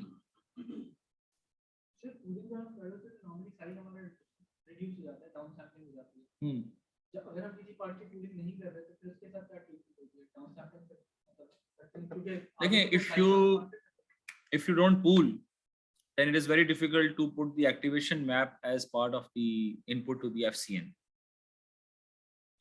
One of the reasons for pooling is to make the FCN vector over a series of layers. क्योंकि एकदम से तो आप नहीं कह सकते ना कि 100x100 का फीचर मैप है, उस पे आप 2x2 का पूल लगा दें.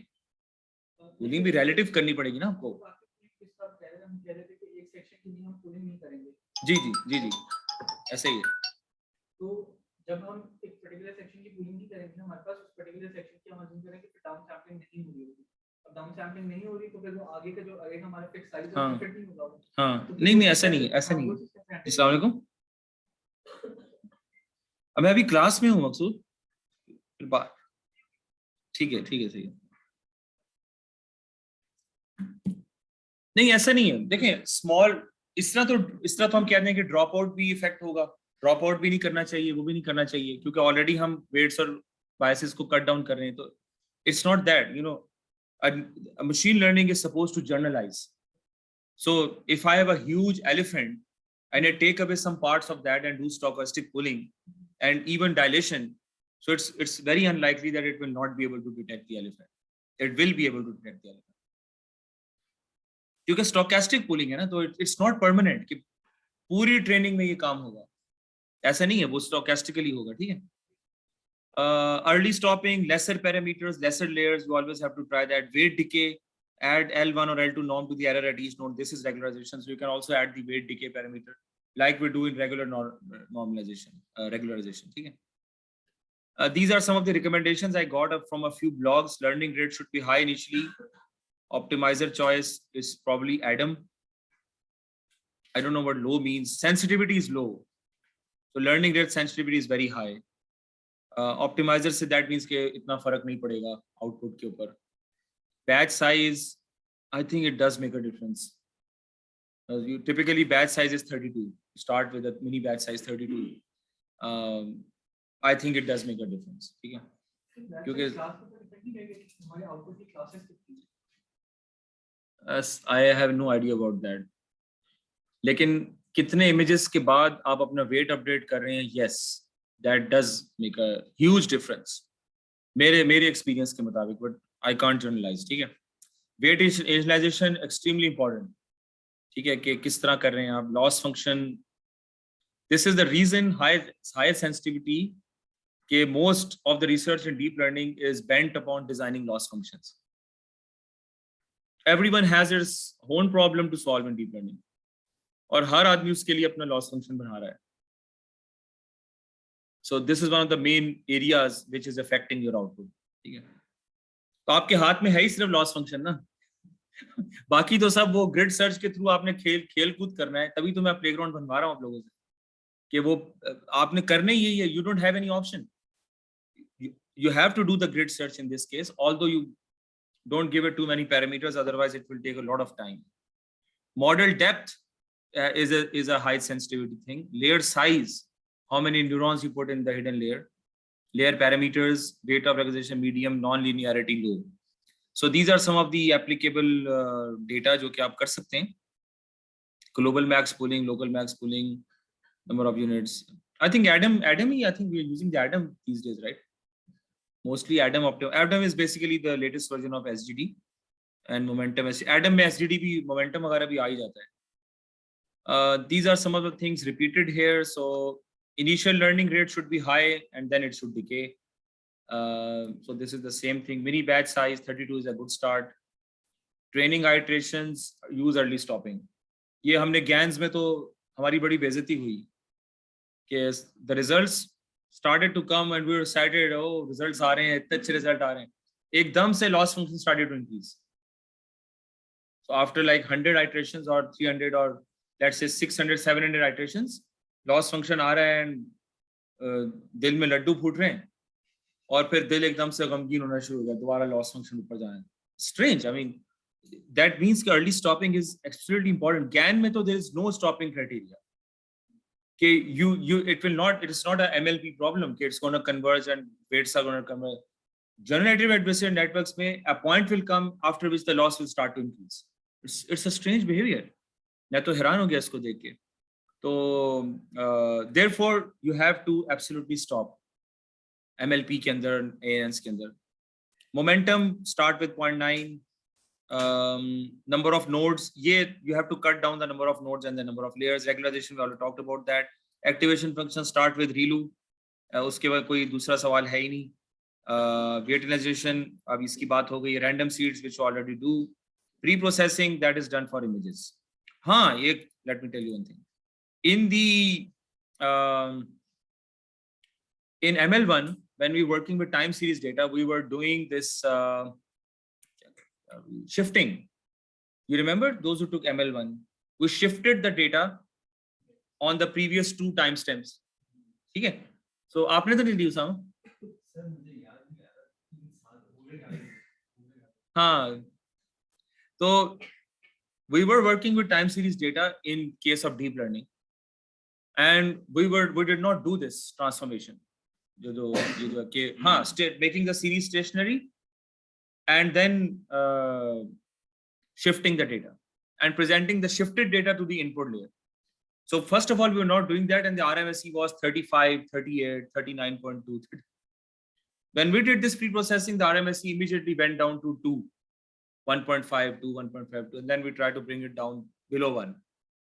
That's a huge result. I mean, that means that even you can't expect deep learning to itself make the data stationary.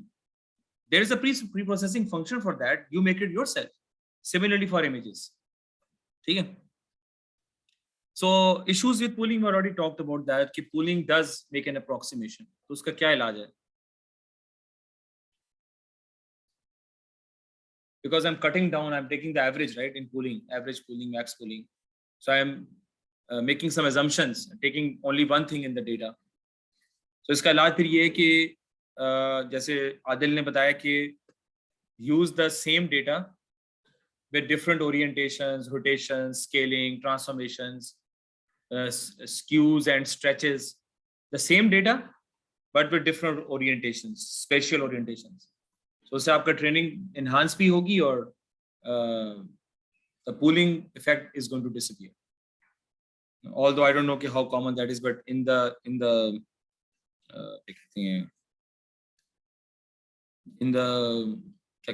project you will have to do that. ठीक है, जो कि CNN के projects होंगे. As an ImageNet, I talked about that. Fei Li is the name of the professor. She's a female professor of computer science at Stanford. So she was doing some research in medical imaging. So then she found the need to have a standard data set. So she created the ImageNet data set. So it's a 15 million images consisting of 22,000 class labels. ठीक है?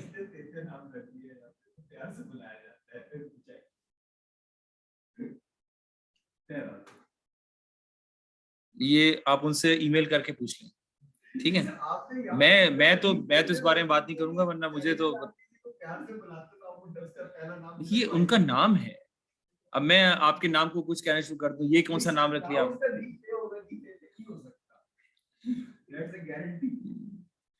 चलें, आपका knowledge अच्छा है Chinese का। बहरहाल ये उसकी कुछ इमेजेस हैं। Then we created this competition. तो कंपटीशन में we had 1.3 million images of those 15 million, ठीक है? 50,000 वैलिडेशन इमेजेस। अच्छा हाँ, one of the practices is to have a validation set, training, validation, testing in CNN, ठीक है? And there are 10,000 test images. Top 1 error rate, top 5 error rate.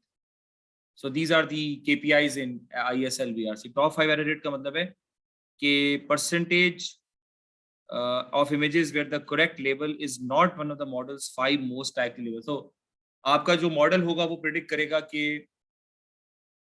Input पे जो चीज आई है वो मोस्ट लाइकली ये 5 चीजें हैं with a probability. So top 5 error rate क्या होगा कि the percentage of images which are not lying in that. सही है? हाँ, टॉप 5 में नहीं है तो वो आपका एरर हो गया ना फिर। And top 1 is even more stricter, ठीक है? So you can see that the classification results are decreasing, error is decreasing across the competitions. So there has been a lot of research in this ISL VRC, or we're going to see some. So it's been happening for the last 7 or 8 years. So 2018 was the last time it happened, and the number of layers keeps on increasing or decreasing. So there is no normal trend to that. But the accuracy is definitely good. These are some of the architectures which have been discovered. So you can see that number of parameters. LeanNet was not in ISL VRC. 60,000 AlexNet was started with AlexNet. 60 million. ZFNet may not applicable. BGGNet 138 million, 5 million, 25.6 million. So ये हमारे बस की बात नहीं है, सही है? They are very huge architectures, you will see. So this is the AlexNet. So con, and then this. So I think a pooling is there. So there's no pooling layer in there. AlexNet does not contain a pooling layer. It was discovered by Alex Krzyzewski. So they leverage the GPU. It's regarded as the pioneer. Okay? Or it's able to do a very good job. I don't know what's the rate. Yeah, 15.3% is the top 5 error rate. Okay? So it's just the way these things, 8 layers with 5 are convolution, 60 million parameters. The next one is ZFNet. ZFNet won in 2013. AlexNet was in 2012. So the error rate is going down. It's 11.2%. So they just worked on the AlexNet to make it better. So this is the ZFNet. So ZFNet is they use their surnames, Matthew Zeeler and Fergus. So it's an extended version. So they used 7x7 size filters, and AlexNet used 11x11 filters. So filter size इन्होंने कम कर दिया. So computational cost decreased नहीं हुई, लेकिन performance did came down a bit, increased a bit. Then Google brought forth this GoogleNet, which is also called the Inception Net. So it decreased the top 5 at 6.6%. There are now 3 versions, V1, V2, V3 of Inception Net. So they had 22 layers. They did some tricks by choosing 1x1 convolution. So the filter size is just 1x1, along with ReLU. So that was the thing. Filter concatenation means in the same layer, 1x1 convolution, 3x3 convolution. So they change the filter size. They change the filter size in each convolution layer. That's what they're doing. Okay? And they have this multiple hierarchical application of multiple filters in the same layer. So this is called the Inception module. Inception model initial form, this inception model with dimension reductions. So using 1:1 convolution obviously is going to reduce the dimension, ठीक है, क्योंकि उसमें weight factor भी छोटा हो जाएगा. So in that way it turned out that they are doing pretty good. So they have 22 layers. Then in 16 it was 7.3%, which was worse than the inception net, but still VGG net is one of the most famous convolution net which is still being used. Instead of using large size filters like this, you use 3x3 kernel size filter consecutively, and the hidden layers leverage ReLU. It's very slow to train. So VGG net is typically ये कि आप वो कर लें, बना बनाया model VGG net का मिल जाए तो you can use that. For example, someone has trained a VGG net on ImageNet, so you can download that and use that for your own application. So this is how it is. So they're just, you can see that they're working with different convolution filter sizes. Okay. Then this one, ResNet, was and still one of the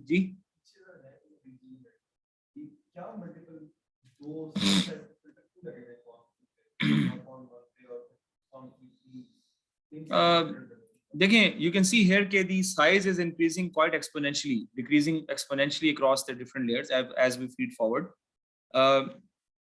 That's a research. I mean, ये बताना चाह रहा हूँ कि people are just trying to make things faster and efficiently effective with respect to their KPIs.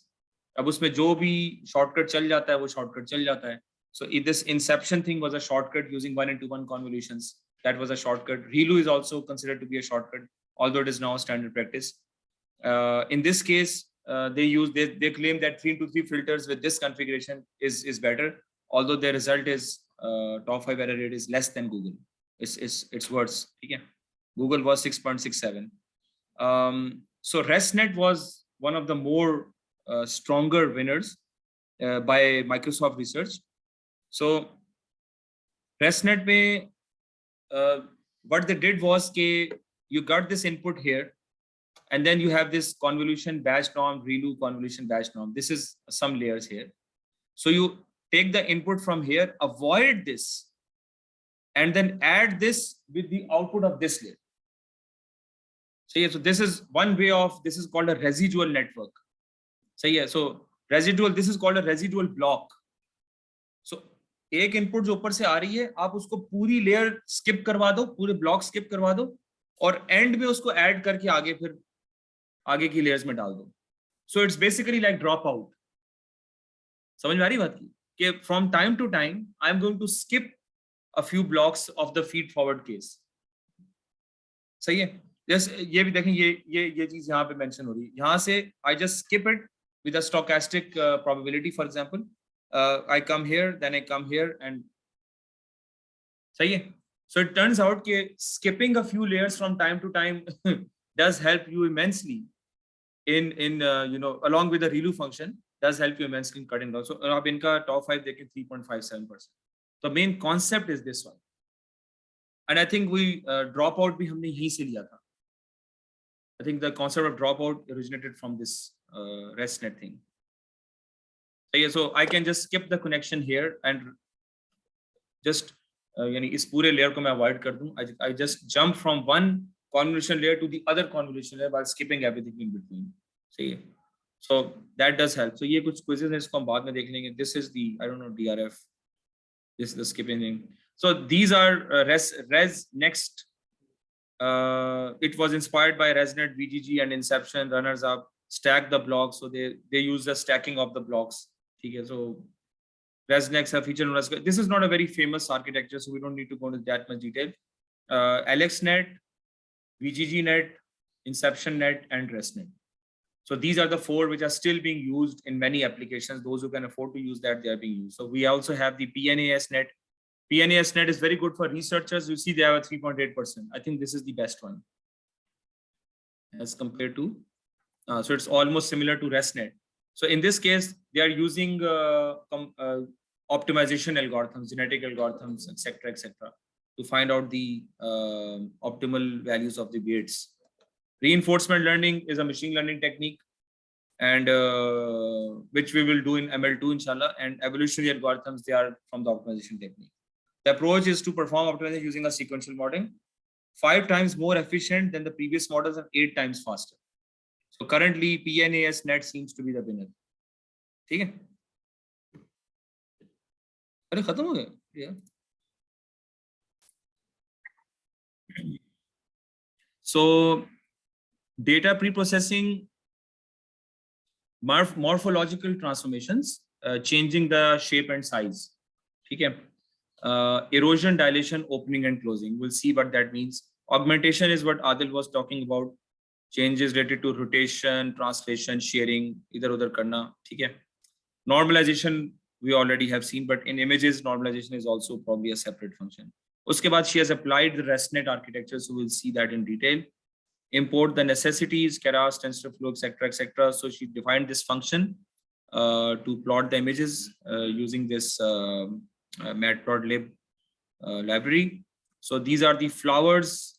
You can get them from Kaggle. This dataset is from Kaggle, flowers. So glob to, so this is, you can just download in the current directory. So this is one of the images that we have. And this is, I think, one other image is plot a sample image, blah, blah, blah, blah, blah. Plotting the original image, channel ID. So these are the different channels.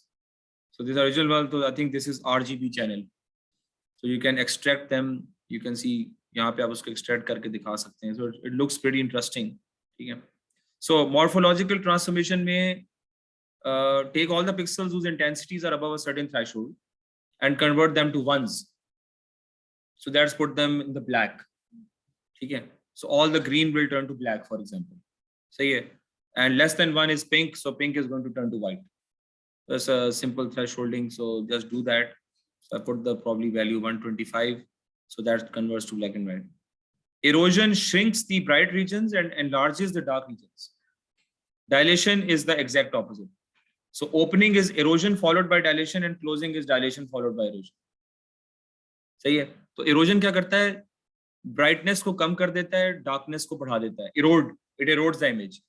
And dilate does exactly the opposite. So let's see what happens here. So okay, so I have this is the original image, binary image, the first one. The second one is open. So what is opening? First it is eroding and then dilating. So eroded image is this one. And dilated image is this one. So erosion, brightness finished, followed by dilation. Erosion and dilation are here.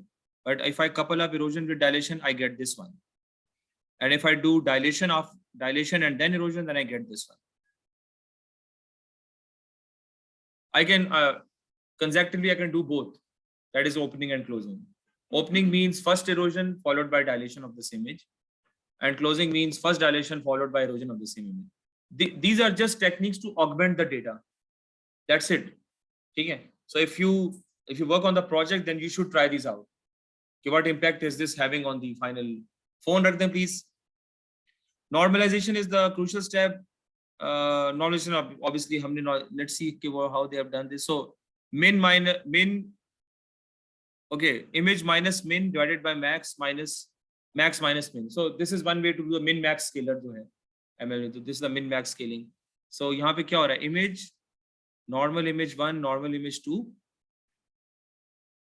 नहीं. Norm 1 is the original one. This is the original image. This is normalized image divided by 255. Original divided by 255. So normalized with respect to the highest value. 255 is the highest value of the pixel, right? So I divide every pixel by 255 and I get this. So it's strange, I'm getting the same color. Color कैसे same आएगा भाई? अच्छा, so I'm doing this for all the 3 channels. So that is why the color is not supposed to. हाँ, ठीक है, सही कह रहे हैं बिल्कुल. But if I do the min max, then things change very, very rapidly. So there's this percentile thing, and then I have the min max thing. So I have no idea how this is going to affect the learning of the content. I think sending the processed image is a better thing. इसकी मिसाल इस तरह है, अगर आप raw image जो है वो आप conversation को दे देते हैं, इसकी मिसाल इस तरह है कि आप बाजार से सब्जी लेकर आए और आपने उसको पतीली में डाल के सालन बनाना शुरू कर दिया. बगैर उसको काटे, बगैर उसको धोए, सही है। तो ये बिल्कुल उस चीज पे वो बैठती है। हाँ? हाँ, अभी हम सारे बावर्ची बनेंगे ना, ये तो करना पड़ेगा लड़कों को भी और लड़कियों को भी, ठीक है। बल्कि हो सकता है लड़कों के ज्यादा प्रोजेक्ट्स आ जाए CNN में, ठीक है। So augmentation में is the same thing. I can flip the image. So I flipped it and I can flip UD up down. This is flip up down. This is normal flip. And then I have these affine transformations, which are what? So I can rotate them, rotate, transform, matrix to top left. Rotated image, I can rotate the image, I can scale the image, zoom out, I can scale the image, zoom in, and I can translate it. So rotate it, scale it, zoom out, zoom in. So all of these are augmenting the data. So that's pretty good. Affine transformations, what are that? I think we did them in computer graphics. Affine transformations are this shear that if something is like this, then shear it like this with a particular angle. Huh. Like we have the skew in the normal distribution, that can be considered an affine. So top left shear transform plus matrix to center. So you can see it stretched out basically. Okay. And then add the jitter. Ye jitter aapne, you might have seen this jitter in some visual applications. Rapid miner जिन्होंने इस्तेमाल किया. So you can add the jitter to just spread out the data a bit. So in this case, the jitter is destroying the image or doing something to it. So all of these are the basic ones which you can use for augmenting your data or even for making your results better. Then they have built up this, they have already a file called ResNet.py. So they have a built up model. So they have used the transfer learning to use that, and they've applied that on this. So they create their own data generator. That means that they're going to get the data from this flowers data set, which they have augmented now according to their own desires. So उसके लिए उन्होंने functions बना दिए हैं, सही है। तो ablation experiment mean के point of proof of concept कि पहले कुछ 100-150 images पे करके देखो कि चल भी रहा है कि नहीं चल रहा. That's called an ablation experiment, ठीक है। देखें ना, checking that the network is working. So this you just do it once. So loss is 1.61, which is pretty good. Accuracy is not very good. Validation loss, validation accuracy. So you have two things: test and validation. Train and validation. I think in this case, overfitting may you have this ResNet. So you see, अब देख रहे हैं accuracy increases pretty good, and the loss is also decreasing. Yeah. Hyperparameter tuning, which will do that. So for that, you can use the Keras callbacks. I have not used this Keras callbacks as yet. I will upload this file. ये बनी बनाई file है, आप इसमें से निकाल के खुद भी कर सकते हैं. Cross entropy, we're going to do the activation functions, the loss functions later on. अभी हम उसको देख लें. If you have a classification problem, then binary classification problem, then you use the binary cross entropy as the loss function. If you want to predict numbers, then you use the RMSE, but for that you have to specify the loss function सारे built in है इसके अंदर ना, तो you not any problem. Typically you're going to do the binary cross entropy one. That's going to give you the accuracy. So ये उन्होंने optimize किया. अच्छा, remember कि parameter optimization में you have to go for grid search. Grid search is robust, but it takes a lot of time. There are two other techniques as well, but I don't think so they're very commonly applied. So this is how the loss function should be there. But in the case of GAN, I told you that the loss starts to increase after a certain number of iterations. So you will have to see this. It's not necessary for you to use these custom callbacks. Learning rate decay, learning rate decay bhi kar rahe hain. What's the effect of that? That's not pretty good. Augmentation techniques. So now they are augmenting the data. Augmented data generator. So initially that was the original image database, and now we have this. The final run is here. So it's not a very high accuracy. It's strange. I mean, this is. I think she's probably not tuned it that well, but लेकिन बाकी काम बहुत अच्छा किया हुआ है. The point is that if you use a very complicated model like ResNet, it's not easy to control. So with this is a simple data set, flowers. So we can work on this with the normal convolution networks. with a few convolution and pooling layers. So I think it will be able to do a good job. यहाँ पे ये है कि ResNet we can use for more complicated task. So मैं project बनाने में I will try to see कि अगर ResNet के बने बनाए models हैं use कर सकते हैं तो we'll do that. सही है? So that is it. Or so there is this fashion MNIST dataset consisting of different things you can buy. So I think it's available with TensorFlow or Keras. So you can analyze the data, the training data shape, etc., etc. It's pretty simple here. 60,000 and 10,000 in testing. Okay. And then np.unique. Total number of outputs is 10. Train Y है ना, तो 10 classes, like in the MNIST data set. ठीक है. What are the images? So one of the images shoes, for example, you can buy. Data preprocessing. Dot reshape. What does the reshape function do? Python just reshape function casts a vector in one dimension to other dimension. Although it's not that much simple. Usme you have to understand what's happening.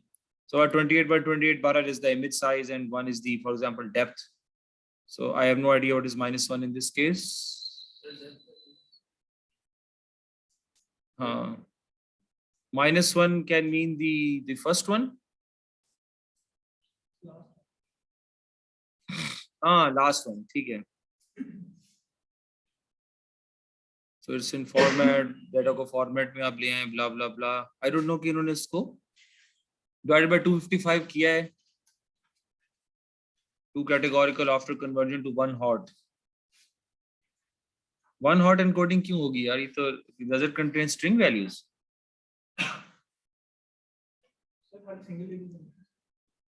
So 1 hot encoding, why would need here? Just Acha, there is a categorical data.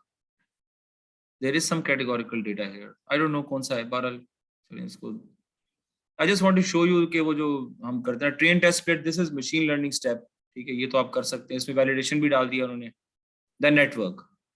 So this is the network. So input 28 by 28 into 1. So these are black and white images.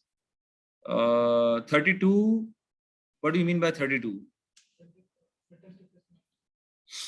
Let's see, 3 by 3 filtered hai, max pooling 2 by 2, 64 3 by 3, max pooling 2 by 2, output layer 10 units, dense, flatten, blah blah. hai? So flatten के बाद भी, अच्छा वो उल्टा भी आ रहा है, sorry, you're right. So these are the input parameters: batch size 64, epochs 20, number of classes 10, neural network architecture. So sequential add con 2D 32 filters, kernel size 3 by 3. Linear activation, input shape this, padding is equal to same. And then we have this leaky reloop, which is 0.1, probability of 0.1. Don't put it to 0. Alpha तो इसका वो है, मुझे अभी याद नहीं आ रहा, लेकिन it will not put to 0 exactly. It will give it a very small number. ठीक है? If the activation is less than 0, it is going to put it to like 0.1 or something like that, not 0 or 0.01. Then you have the max pooling 2D, then again con 64. अब देखिए ना इसमें y, here I was applying 32 filters to generate 32 activation maps. Now after max pooling I can apply 64 because of the fact that dimensions have been reduced. So जितने ज़्यादा filters होंगे उतनी अच्छी recognition होगी in one layer. ठीक है? Therefore I can, and similarly in the third combination I have 128. So you can also do the same thing. ठीक है? You can increase it and the pooling size remains the same. Again leaky reload सब कुछ blah blah blah blah blah. Flatten, dense, leaky reloop, blah blah blah. अच्छा इन्होंने आखिर में भी sigmoid नहीं use किया. अच्छा softmax. Activation here is the activation is softmax. ठीक है. Compile the model, blah blah blah blah blah. So this is, you can take the model summary here. So number of parameters वो automatically इसमें निकाल के आपको दे देता है. How come we have 320 parameters here? शाबाश, जल्दी जल्दी बताएं. In the first one I have 320 parameters. Why?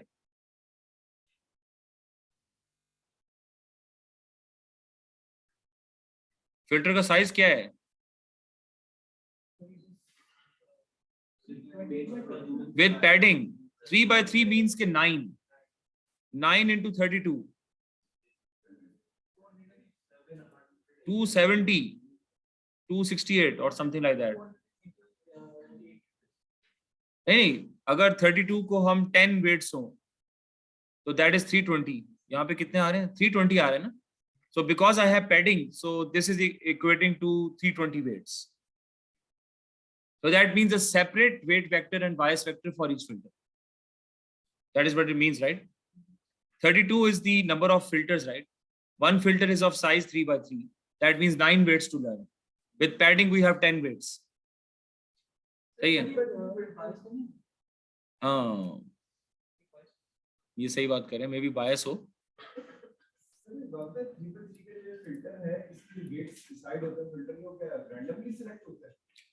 जितने वो पिक्स फिल्टर का जितना साइज है वही नंबर ऑफ वेट्स है. वो इसके बिल्ट इन फिल्टर्स हैं which are tuned for image processing and this kind of scenario.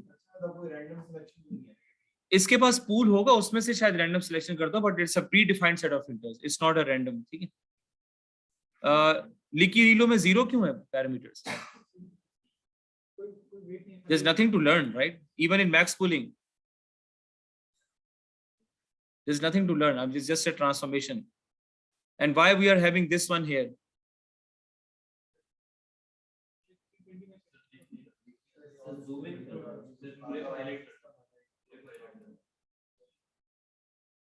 None 14 यहाँ पर हम 14 कर रहे थे.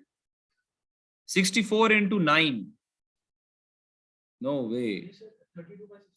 हाँ, 32 भी तो आएगा. I have 32 activation maps multiplied by 64 into 9. That is the thing. ठीक है, ये थोड़ा सा पता होना चाहिए आप लोगों को. And similarly, you can see के the number of parameters is increasing, but it's okay. That in the dense tier I have 1290. When I cut it down, the final step is 1290. Total parameters that I have to learn are 3.5 lakh, 0.35 million, which is still okay. Train the model, blah blah blah. So you can see the loss here is good. Then the one जो कि ResNet का accuracy is pretty good, 0.92, 0.93. सही है. So 9.2. Model evaluation on the test set. So test loss is, test accuracy is 91, which is pretty good. That was the validation loss vessel. ठीक है. So now we are planning this training and validation accuracy. Validation accuracy seems to be less than the training accuracy. And in this case, it is better. Adding dropout into the network. So you can see that dropout is just simply the layer applied after max pooling. Dropout. ठीक है, जैसा separate layer जो कि आप apply कर सकते हैं. You can apply it and इससे भी काफी फर्क पड़ता है. The number of parameters remains the same, and dropout से accuracy goes down. But it starts with 92.55 पे आई है वो. On the test set, it is 92.3, which is better than the previous case. ठीक है. Blah blah blah blah blah blah. So this seems pretty good. Predict the labels on the test set. Predicted classes, test void.shape 1000. So where is the function for making the prediction? This is, I think, predicted classes.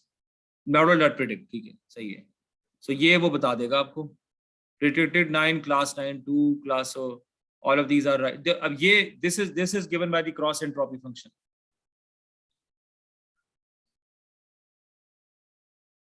नहीं, predicted class is given separately. The loss and the accuracy are given by the cross entropy function. ठीक है, ये predicted label आपको अलग से बताना पड़ेगा, print कराना पड़ेगा. So it's okay. So this is a classification report, so you can, it's pretty good. So yeah, so you can take this as the base, and I'll put this on this WhatsApp. ठीक है, so इसको आप base बना के. So अब the final thing is कि let me just stop.